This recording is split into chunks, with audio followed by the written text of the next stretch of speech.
Terutama si Jo Yuna ini mengatakan bahwa Dita dan Jinny ini berperan penting untuk grupnya. Dan ini cuplikannya. Hai, welcome back to my channel Arman VIP7. Guys, kita kembali lagi. Hari ini saya akan mengulas bagaimana sih Secret Number sekarang, bagaimana keadaan mereka. Kalau misalnya ditanya bagaimana keadaan mereka sekarang, saya tidak ada di dome mereka, saya juga tidak ada berada di manajemen Fun Entertainment. Tapi kita ya dari segi kacamata kita juga bisa melihat bahwa tidak banyak aktivitas yang mereka lakukan setelah tampil di Indonesia. Kurang banyak.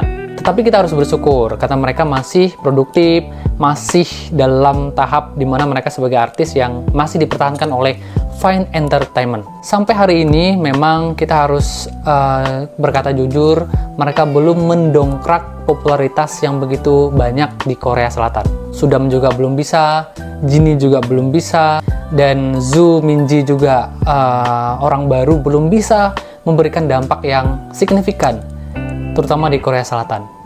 Kalau misal kita hanya berpatokan kepada 3 tahun harusnya udah jadi nih, 4 tahun harusnya mereka udah top nih di Korea. Tidak bisa juga seperti itu. Karena sekali lagi guys, mereka itu dari agensi yang tidak besar. Mereka juga adalah orang kedua atau grup kedua yang didebutkan. Pengalaman juga masih tidak terlalu banyak. Kenapa saya mengatakan pengalaman juga tidak terlalu banyak? Terbukti konsep Secret Number itu dari awal debut sampai hari ini berganti-ganti. Itu artinya mereka mencoba peruntungan dengan konsep yang berbeda-beda. Artinya bahwa, oh ini lagu yang cocok ya buat kita, sehingga katakanlah popularitas view kita bertambah. Nah, mereka belum sampai di situ. Kalau kalian menonton yang baru-baru ini tadi, Korean Remit ya, Ashansol, itu dia menanyakan atau interview kepada Vincent mengenai susahnya menjadi idol sebelum debut atau mencari agensi. Soalnya perusahaan yang pernah kerja sama dia ini kesannya kayak kurang apa ya, secara dokumen itu kurang jelas, sehingga dia memang nggak dirugikan, kayak ya dirugikan juga sih ya. Wah, ada beberapa uang yang diminta dan juga nggak dikerjakan. Kontraknya pun sebenarnya dia harusnya mendapatkan sekian juga nggak dapat gitu. Jadi kayak maksudnya dia itu periksa baik-baik apakah entertainmentnya itu perusahaan yang bener nggak, jangan-jangan dia nipu nggak, jangan-jangan ini perusahaan kecil paper company gitu. Itu yang disuruh. Nah, dari cuplikan ini kita bisa mendeskripsikan bahwa mencari agensi itu sulit, bertahan di dunia trainee itu sulit. Pertanyaan yang sering muncul, apakah para idol yang sudah debut itu bahkan 2-3 tahun itu langsung kaya? Ternyata enggak. Mereka mengatakan bahwa mereka tidak sekaya itu. Justru mereka ada yang jadi vlogger, ada yang jadi YouTuber, terus mereka kembali ke negaranya menjadi artis di negaranya. Karena perlu yang kalian ketahui adalah ketika, ya kalau misalnya ini belum tadi menentukan agensi yang tepat. Menentu agensi yang tepat ini adalah keseharusan supaya kita tidak, waktu kita tidak terbuang habis seperti Vincent tadi yang dikatakan nanti bulan depan akan debut ya, bulan depan ya, tapi nggak debut-debut. Ini membuang waktu kita.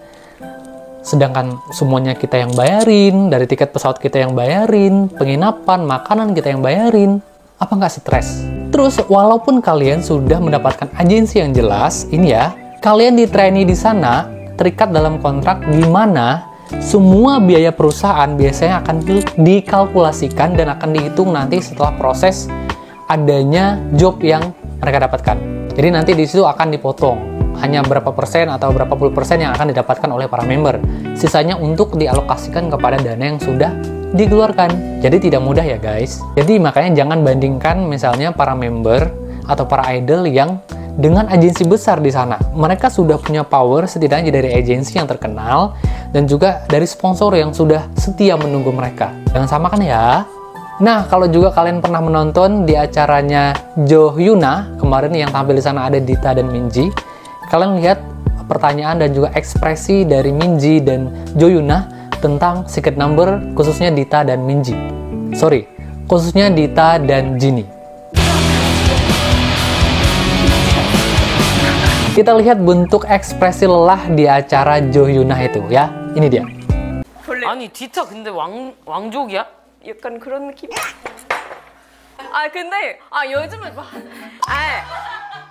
아낙 아궁 아유 푸스파 아디티아 카랑 아낙 아궁 아유 푸스파 아디티아 카랑 옛날에 이름만 갖고 있고 이제 왕족이라는 그런 거 딱히 이제 시대가 그러니까. 근데 그래도 뿌리가 그렇다는 거지? 그렇지요. 멋있다. 친구 할래? Ya karena si Jo Hyun Ah ini adalah artis yang sudah lama gitu ya, sudah tahu bagaimana industri Korea. Jadi dia bisa membaca gerak-gerik Dita dan Jinny. Terutama si Jo Hyun Ah ini mengatakan bahwa Dita dan Jinny ini berperan penting untuk grupnya. Dan ini cuplikannya. 내가 볼 때 너랑 너는 팀 내에서 예능 담당이야? 어떻게 저 진짜 취한 거야? 이게 왜 나와? 원래 이게 다들 그런 것처럼 해줄게. 좋아요. 시끄러워. Nah, dalam video tersebut, Jinny sempat ngeles atau mengalihkan pembicaraan dan dia mengatakan kalau dia mabuk. Mungkin saja dia tidak enak menyebutkan bahwa Dita tuh yang pengaruhnya besar, atau Dita dan saya nih punya pengaruh yang besar. Tapi nggak enak itu diucapkan, oke? Dan si Jo Hyun Ah juga mengerti untuk hal itu. Karena beratnya, pasti Jo Hyun Ah juga mengetahui bahwa berat banget nih menjadi idol, terus di belakangnya tidak ada siapa-siapa, tidak ada kenalan orang dalam, maksud saya adalah kenalan dengan artis-artis besar atau agensi-agensi besar. Mereka juga dari agensi yang pemula, ya, baru. Untuk itulah pernyataan dari Jo Hyun Ah itu untuk mendukung mereka. Itu langsung diucapkan dia sendiri loh. 시크릿 넘버를 내가 소개한 만큼 나한테도 어느 정도 책임이 있다고 생각해. 너희가 잘못하면 내 책임이야.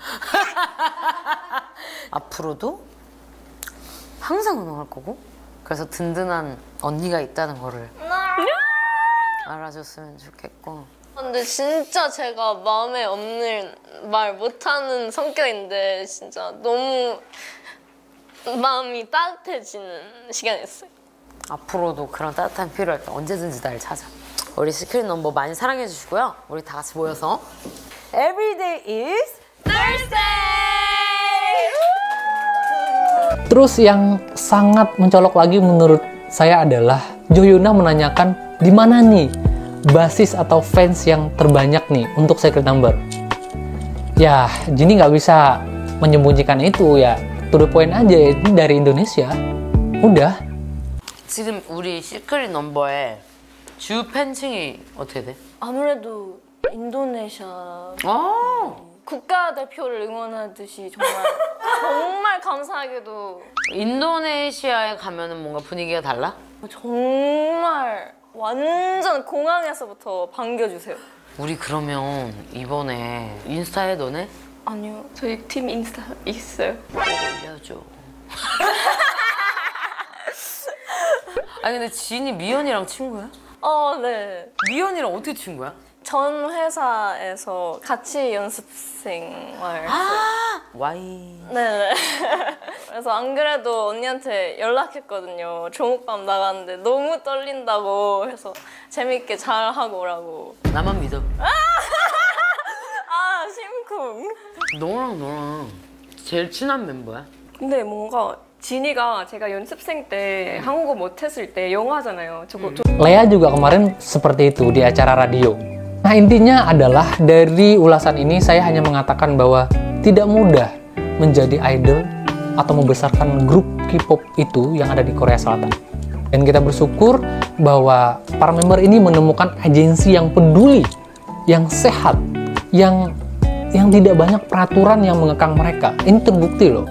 Karena ya ekspresi mereka itu tidak dibuat-buat, tidak diatur-atur banget. Jadi berjalan apa adanya. Dan mungkin menurut saya pribadi, kenapa mungkin agensi juga tidak mentargetkan mereka harus benar-benar mengalahkan sebuah grup ini dan itu. Karena mereka baru 2 kali mendebutkan idol group. Mungkin mereka menurut saya, dari pandangan fan entertainment sudah melampaui target yang sudah melampaui hal itu. Maksudnya adalah fan juga tidak berekspektasi akan lumayan sebesar ini. Apalagi Fine Entertainment dapat kerjasama dengan Pak Sulis. Tukar kartu nama itu tidak mudah loh. Dan dengan mendebutkan Secret Number ini, Fine Entertainment sedikit banyak dikenal oleh para fans. Manajemennya, di antaranya itu adalah manajemennya mulai terkenal nih, Fine Entertainment. Terus kebaikan mereka, para staff mereka, ya tidak terlalu mengatur-ngatur. Lumayan punya nama sekarang, lumayan banyak show juga. next ke depannya mereka itu sebagai agensi dicatat oleh para trainee yang mungkin mau masuk ke sana, atau sponsor yang ingin juga mendedikasikan kepada pihak manajemen. Jadi hal seperti itu atau trust seperti itu yang dibangun. Dan menurut saya pribadi ya mereka sudah mencapai level itu. Akan tetapi tidak sampai di situ guys. Nanti mereka tetap akan terus meningkat. Kita lihat aja ya. Tidak hanya sampai di sini, kita terus support mereka dengan segala upaya ya dalam setiap kesempatan. Dan semoga kalian juga tidak buyar, tidak pecah fokus atau konsentrasi, tetap fokus ya, tetap memberikan yang terbaik dan mendukung mereka. Terima kasih juga buat kalian yang sudah mendukung saya dan juga Secret Number sejauh ini. Jangan lupa guys, support saya dengan like dan subscribe. Oke? Ketika mereka bertumbuh, kita sama-sama bertumbuh, dan saya bertumbuh, juga kita bertumbuh.